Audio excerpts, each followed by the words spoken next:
S Patil ಅವ್ರು ಕರೆದು ಮಾತು ಹೇಳಿದ್ರು, ನೋಡು ನನ್ನ ತಪ್ಪಾಗಿದೆಪ್ಪ, ನಾನು ನಿನ್ನ ಪರವಾಗಿರ್ತೀನಿ, ನೀನು ಭಾಳಷ್ಟು ಲಾಸ್ ಆಗಿದೆ, ನಮ್ಗೆ ಗೊತ್ತಿದೆ, ನಿಮ್ಮ ಮನೆತನ ರಾಜಕಾರಣದಲ್ಲೇ ಲಾಸ್ ಆಗಿದೆ, ನೀನು ಸಾಕಷ್ಟು ಕಷ್ಟದಲ್ಲಿದೆ, ನಿನ್ನ ಸಾಲ ಇದೆಯಲ್ಲ, ನಾನು ನಿನಗೆ ಏನೂ ಮಾಡೋಕ್ಕಾಗಿಲ್ಲ, ಈಗ ನಾನು ನಿನಗೆ 50 ಲಕ್ಷ ರೂಪಾಯಿ ಕೊಡ್ತೇನೆ, ನೀನು ತಗೊಂಡು ನಿನ್ನ ಸಾಲ ಏನೇ ಮಾಡಿ ಒಟ್ಟು ನೀನು ಶಾಂತವನ್ನು ಬಿಟ್ಟು ನಮ್ಮ ಜೊತೆಗೆ ನೀನು ಇರಬೇಕು, ನಿನಗೆ ಜಿಲ್ಲಾ ಪಂಚಾಯತಿ ಟಿಕೆಟ್ ಕೊಡ್ತೇನೆ ಎಲ್ಲ ಮಾಡಿ.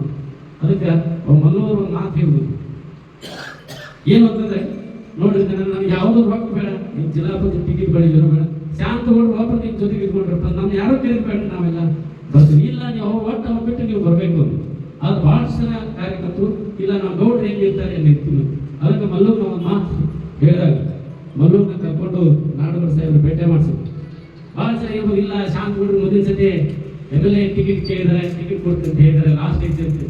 ನಾವು ಮಾತು ಹೇಳಿದ್ರೆ ನಾನು ಯಾವತ್ತೂ ಕೂಡ ನನಗೆ MLA ಟಿಕೆಟ್ ಕೊಡದೆ ಮುಂದೆ ನಾನು ಎಂದೂ ಕೇಳಿಲ್ಲ, ಕೇಳೋದು ಇಲ್ಲ, ಅದು ಯಾವುದೂ ಪ್ರಸ್ತಾಪನೆ ನಮ್ಮದಿಲ್ಲ. ಒಂದೇ ನೀವು ಚುನಾವಣೆ ಮಾಡ್ತೇವೆ, ನೀನು MLA ಮಾಡ್ತೇವೆ, MLA ಆಗಿಲ್ಲ ನಿಮ್ಮ ಜೊತೆಗೆ ನಾನು ರಾಜಕೀಯವಾಗಿ ನಿವೃತ್ತಿ ಆಗ್ತೇನೆ ಅಂತ ಮಾತ್ರ ನಾನು ಹೇಳಿದೆ ಅಷ್ಟೇ.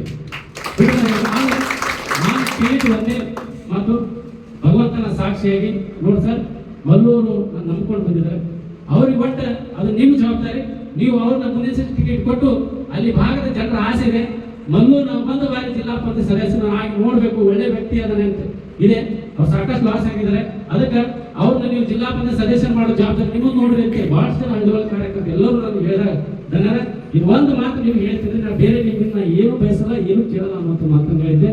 ಅದಕ್ಕೆ ಆಯ್ತಪ್ಪ, ಪ್ರಾಮಾಣಿಕವಾಗಿ ನಾನು ಹೇಳ್ತೀನಿ, ದೇವ್ರ ಸಾಕ್ಷಿ ಮಾಡಿ ಹೇಳ್ತೀನಿ, ಮಲ್ಲುಗೆ ಅವನಿಗೆ ಜಿಲ್ಲಾ ಪಂಚಾಯತ್ ಟಿಕೆಟ್ ಕೊಟ್ಟು ನಾನು ಜಿಲ್ಲಾ ಪಂಚಾಯತ್ ಸದಸ್ಯನ ಮಾಡ್ತೀನಿ ಅನ್ನೋ ಮಾತನ್ನು ಅವ್ರು ಹೇಳಿದ್ರು. ಅಷ್ಟು ಬಿಟ್ಟರೆ ನಾವು ಹೇಳ್ತೀನಿ, ನಾವು ಪ್ರಾಮಾಣಿಕವಾಗಿ ನಾನು ಕೆಲಸ ಮಾಡ್ತೀನಿ.